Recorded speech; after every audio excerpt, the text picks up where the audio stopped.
Hey guys, আসসালামু আলাইকুম। আমরা যারা ফেসবুক পেজ ডিলিট করতে পারতেছি না তাদের জন্য মূলত এই ভিডিওটা। প্রথমে আপনি আপনার ফেসবুকে ঢুকবেন। ফেসবুকে ঢুকে থ্রি ডটে ক্লিক করবেন। থ্রি ডটে ক্লিক করলে এরকম একটা ইন্টারফেস আসবে। তারপর আপনি আপনার পেজে ঢুকবেন। পেজে ক্লিক করার পর থ্রি ডটে ক্লিক করবেন।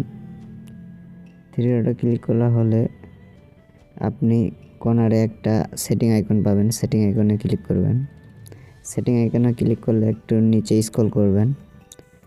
নিচে একটু স্ক্রল করতে করতে আপনি একটি অপশন পাবেন, access and control. Access and কন্ট্রোলে ক্লিক করবেন। তারপর দেখতে পারবেন ডিরেক্টিভ পেজ, ডিলেট পেজ। তো আপনি ডিরেক্টিভ পেজে সিলেক্ট করা থাকবে, আপনি ডিলেট পেজে সিলেক্ট করে নেবেন। পরে দিস পেজ ওয়াজ হ্যাক এটাতে সিলেক্ট করবেন। তারপর কন্টিনিউয়ে ক্লিক করবেন। আবারও কন্টিনিউয়ে ক্লিক করবেন। এরপর আপনি আপনার ফেসবুকের পাসওয়ার্ড বসিয়ে দিবেন। আমার ফেসবুকের পাসওয়ার্ড সেভ করা আছে, আমি বসিয়ে দিলাম। তারপর ডিলিট পেজে ক্লিক করবেন।